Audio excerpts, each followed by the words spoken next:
Today I'm sharing about how I went into like my father's world, how he was afraid of change, triggered by my unpredictability. I didn't trust him even when he had my best interest at heart. And when I felt unworthy, alone, or like a burden or insufficient because of how he made me feel, I could remember it's how he felt. That's compassion. And when he was trying to control others, it was his dominance, his aggression, and not using his power for good. He could be empowering. He couldn't give from abundance. He was stingy and judgmental, forceful, stubborn, accusatory, so afraid of appearing imperfect, human, anxious, or afraid. I think he was a compulsive overeater to escape his pain and shame. And trusting someone else to witness me and hear my truth, trying to make me feel as powerless as he did, went, in contradiction. He withheld affection and touch. I had to act like I was tough when I wasn't. I had to act like I wasn't affected.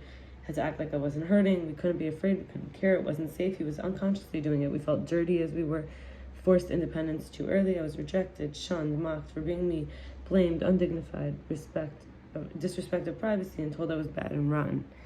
And I don't need to hold grudges or resentments anymore because he gave me, for example, caused my skill sets to emerge. He gave me resourcefulness, forced me into being interesting in order to earn attention and time from others. I don't need to test people anymore. I don't need to seem knowledgeable or in the loop. My father was so strong and brave, and he was interesting, lofty, and unique. He was kind of shy and tried to play around and joke, and basically he was just an adult child who was insecure. We all have needs. It's okay to need others, and helping others helps with feelings of uselessness. He was in physical pain, emotional pain, suffering from PTSD, depression, eating disorder.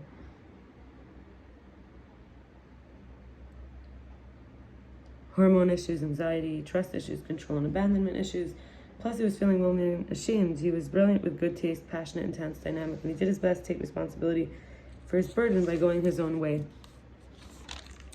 I had a talk with Tanya, I met her in a group where we talked about what it's like to recover our real self and how when we eat, when we ignore our gut feelings, how maybe what we call demons are just energy trying to mess with us. Our innocence is our ignorance. That's why people want to stay in that state.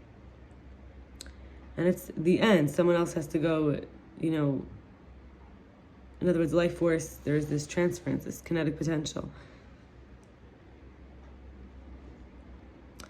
We have the physics of the psychological creative energy in a rich, awakened princess-like state. And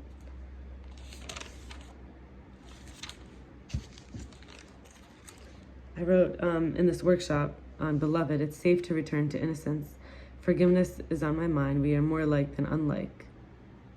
Innocence can be ignorance. Father, God, authority, composite versus partner, BFF is like when I look at the sinner experiencing pain around, and it's like sinner is just experiencing pain around gaining life force without putting in the work. Part of spiritual fulfillment is effort, energy of receiving light, matching energy of giving light. The innocent state means needs are being met, and the sacrifice is eating meat, forgiving someone, releasing grudges, resentments, burden of history. I'm sure there'd be many more if I continued to write it, but that was at that time.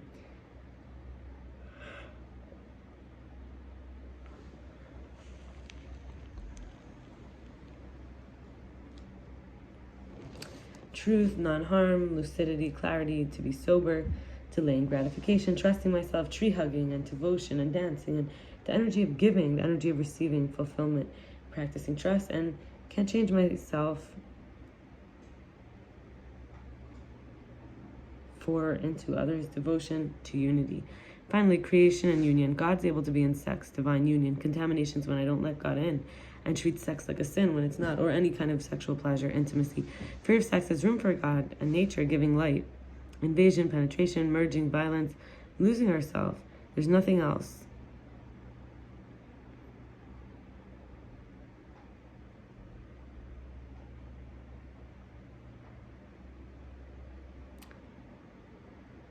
Losing ourselves, there's nothing else. Annihilation, disappearing, trusting the other to respect our limitations and attend to our needs. What they are isn't necessarily mind-read, and they're dynamic. At the time I was writing years ago, I haven't felt trustworthy when it comes to sex. Trusting myself, trusting my experience, forced to do things that scared me and felt unsafe, learned helplessness, familiar wasn't predictable, chaos and trauma became synonyms for me. I'm ready for God to remove my defects in this area, whether it's stubbornness, suspicions, clinginess, fear of letting go, I need to be careful around my playmates and playground. My abstinence is my priority.